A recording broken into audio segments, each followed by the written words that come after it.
Yo, what up y'all? Welcome back to another video. If y'all don't know what cryptids are, I'll let you know. You know Bigfoot, you know the Loch Ness Monster.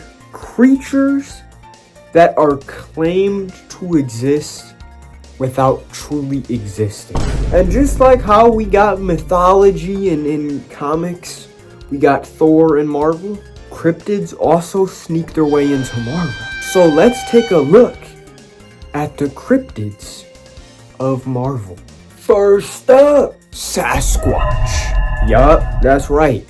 Bigfoot in the Marvel universe. But unlike his real life counterpart, he's a little different in the Marvel universe. Sasquatch is also a human by the name of Walter Lankowski. I hope I said that right. If I didn't,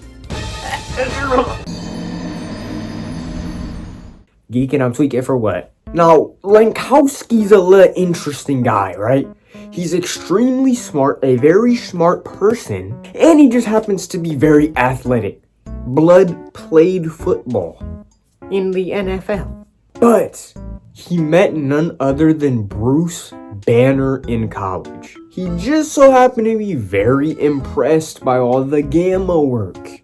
So you know what he did? After seeing the Hulk way down the line, he said, bro, you know what? I'm gonna try to do that, except make it more controllable.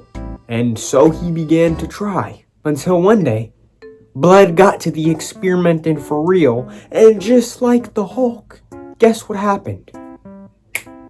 Big monster. What did I just see?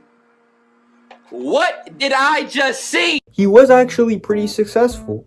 At first, he was not able to control Sasquatch, but like that was like a one-time thing. Then it became controllable. He's basically really big, really strong, and when I say really big, I need you to know he bout tall as hell. Slenderman built that. Godzilla built that. Tall for what? Can you hoop though? He just got all the good little fixings, durability, fighting, all this. And he even joins multiple teams, most notably though, the Alpha Flight team, being his most notable one.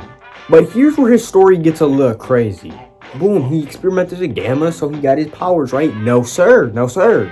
Apparently, the gamma really wasn't what gave him the powers. The experiment opened up a rift to the realm of the great beast.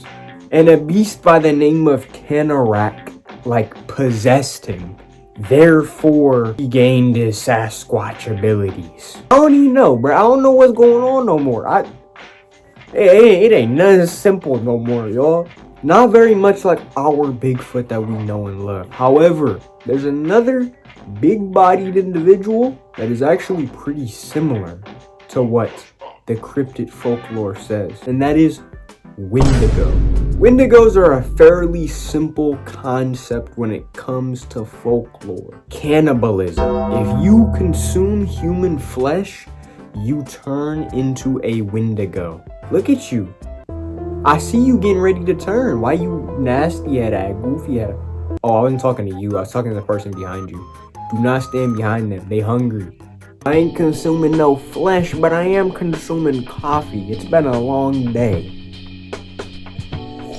Y'all like my little Christmas mug? Ain't even close to Christmas, but we in this. Also, now's a good time to subscribe, but look at the bar. It really does speak for itself, you know what I'm saying?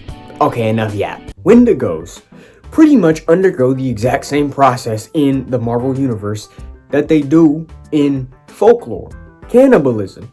Now, I won't lie to you, I truly do not know if there's anything more to the process of becoming a Wendigo. I know that consuming human flesh is the thing that is like the big outlier. And Wendigos, there are individuals in the Marvel universe that are more prominent when it comes to Wendigos, but unlike Sasquatch, I can't really talk about a specific person because there's a bunch of Wendigos. Oh, hell no, man. What the fuck, man? Get your ass on, boy. I mean, there's been times where people fight one. There's been times where people fight groups of Wendigos. So I can't really specify to one person. What I can do is tell you about how the Wendigos move though. They're about big as hell. They ain't big as Sasquatch, but they still about big as hell. And they are incredibly strong. One thing about Sasquatch and the Wendigo, they both have a little reputation for catching the ones with Hulk. Hey, chill on Hulk. Y'all all wanna be him, big-bodied individuals, and he will do you in. My other guy's PR like him. Wendigos are incredibly fast, incredibly strong, and they have very sharp claws. The way we know this is the fact that they're able to damage the Hulk. I know the Hulk isn't like Luke Cage, so like his thing isn't like, when you see him, you're like, oh yeah, he's bulletproof. But remember, the Hulk is bulletproof.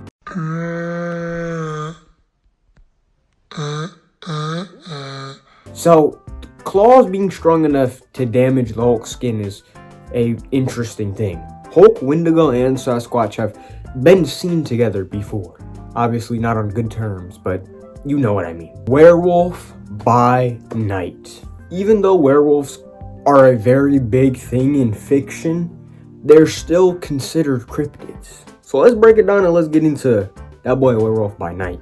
Jack Russell, also known as Jacob Rusoff, is the man that is unfortunately Werewolf by Night. One of his little goofy ass, stupid ass, little ugly ass ancestors from back in the day got cursed by the Darkhold.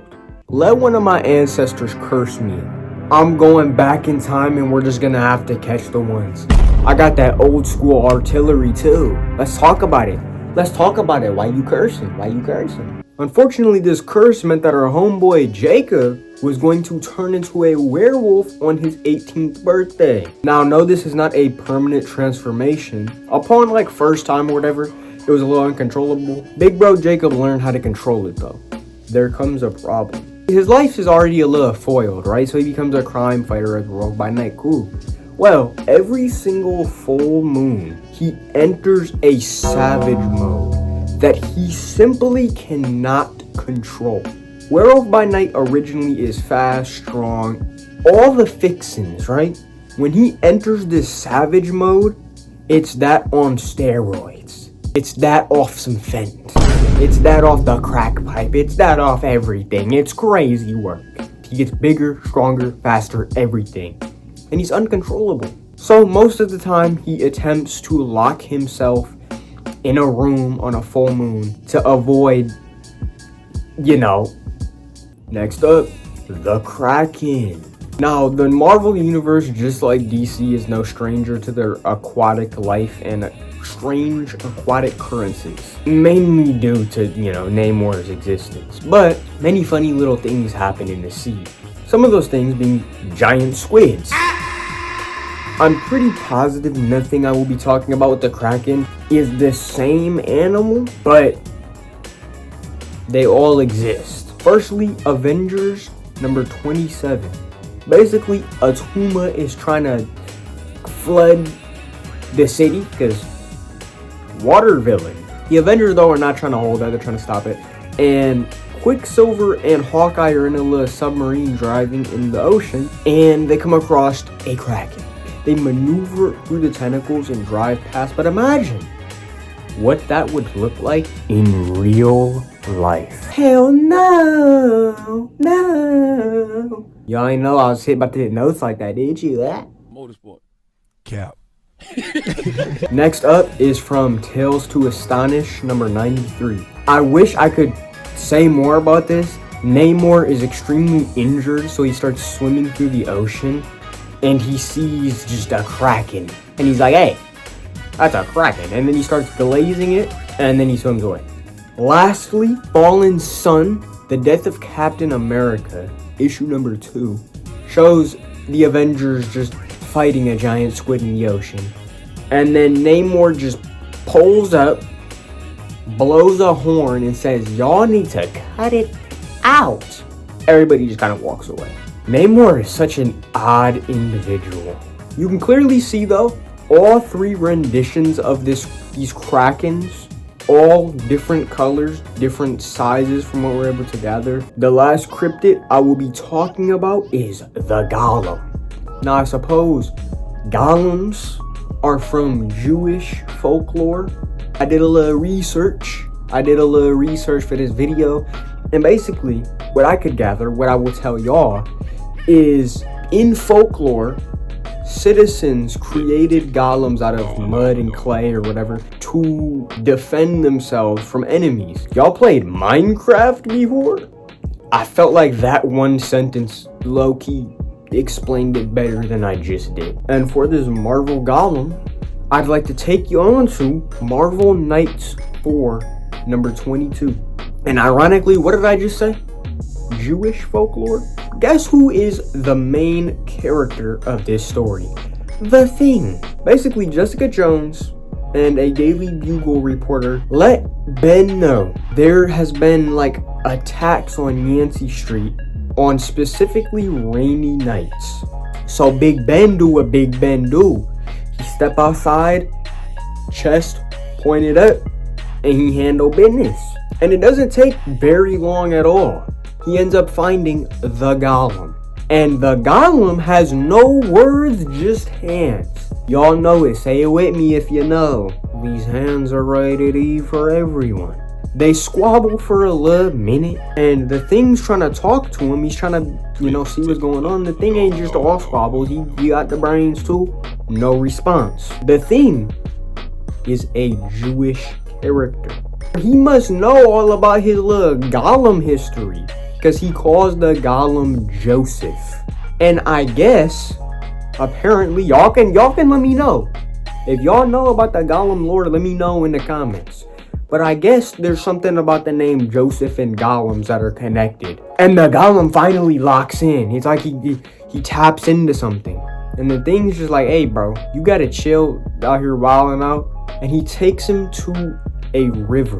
The golem basically is still in like its fight or flight response kind of mode, because like I said, golems were created by civilians to defend and fight. That was many years ago. There's nothing left for this golem to fight. And you're probably thinking, what? Where did it come from? It was asleep the whole time, and it out of nowhere awoke in modern day times. So the Thing just lets him know, he's like, hey bud, your time, it's up. There's nothing left for you to do. There's nothing you're needed for. And he tells him to go into the river where I guess golems rest or something. And so he does. But the thing that gets you about this story isn't the fact that the Thing be telling him, hey bro, do your thing. It's the fact that after, we're not left with a giddy, happy-go-lucky ass conclusion. No. The Thing sits there depressed, because really, as he was talking to the golem, he was seeing that conversation replayed, but him as the golem, having fear that one day he will have no use. For a little one-shot story like that in a comic, I think that is such a amazing, beautiful way to do storytelling. But there you have it, y'all. Those are some cryptids in the Marvel Universe. I'm cracking up if you think I'd live in the Marvel Universe. I'm never living in the Marvel Universe. I'm gonna Wendigo somewhere else. I apologize for both of those jokes. They weren't even jokes. I can't even call them that. Unfunny statements. Unfunny sentences. Let me know your favorite in the comments. And until next time, I will catch you. Much love. Make sure to subscribe. Peace. No.